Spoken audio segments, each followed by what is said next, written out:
देखिए, देश की जो राजनीति है वो इतनी गंदी हो गई है कि पूरे देश को कारपोरेट के पास बेच रहे हैं, आम जनमानस गुलाम हो गया है।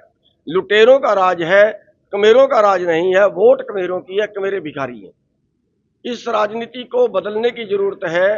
अंग्रेजों से देश को राज कराया, छुड़वाया, अंग्रेजों से आजाद कराया, काले अंग्रेजों के हाथ में चला गया। बल्कि काले अंग्रेज भी नहीं हम कह सकते, हम ये कह सकते हैं देश के लुटेरे।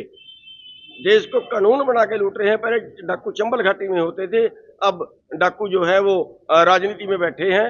और एक बार एमएलए बन जाए 100 करोड़ का मालिक हो जाता है, एक बार मंत्री बन जाए उसकी संपत्ति का पता नहीं रहता कितनी है। तो कारपोरेट के हाथ में देश खेल रहा है उसका। और जो आम जनता है वो कारपोरेट का भोजन बन गई है। सुरेंद्र पवार को आज गिरफ्तार किया गया, ईडी ने गिरफ्तार किया है, कैसे देखते हैं? एमएलए हैं सोनीपत से। देखिए, एक बात तो ये कि ईडी ने किया है, पता नहीं उसके पास सच है कि झूठ है क्या है। लेकिन एमएलए बनता है तो कमाते हैं, पैसे के लिए सत्ता में जाते हैं या चौधर के लिए सत्ता में जाते हैं। दूसरी बात, बीजेपी ने एक रिवाज भी छेड़ दिया है कि या तो बीजेपी में आ जाओ वरना ईडी तैयार है, और बीजेपी में चला जाए तो शुद्ध हो जाता है। तो ये भी एक देश को ब्लैकमेल करने वाली बात है और देश को गुलाम बनाने वाली बात है। इसलिए इन सभी कारणों को देखते हुए हमने अपनी पार्टी बनाई है, संयुक्त संघर्ष पार्टी, जिसका ऑटो निशान है। और आपके से भी हम अनुरोध करते हैं कि पत्रकार भाई जो हैं वो भी देश को बचाने के लिए आगे आए।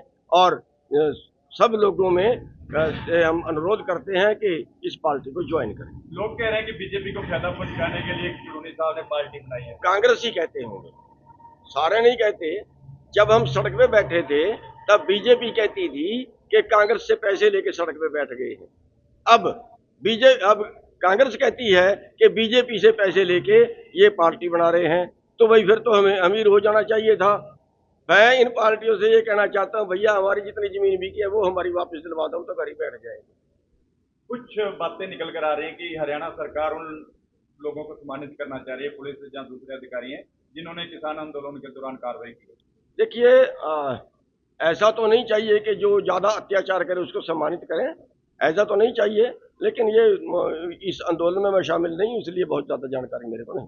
हाईकोर्ट के आदेश के बावजूद भी रास्ता नहीं खोला गया। किसान अंबाला आए थे नवदीप की रिहाई के लिए, फिर भी ऐसी बातें सामने। मैं बता रहा हूँ कि मेरे को इस आंदोलन में शामिल नहीं किया गया है। और मैं शामिल होना चाहता था लेकिन नहीं किया गया। वो कहते जो राजनीति करेगा उसको शामिल नहीं करेंगे, इसलिए मैं इस मुद्दे पर ज्यादा बोलना नहीं चाहता।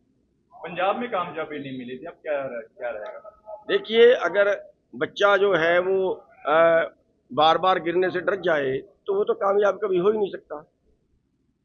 बार बार गिरेगा, उठेगा, फिर चलेगा, फिर गिरेगा, फिर भागेगा, प्रैक्टिस होगी, चलेगा।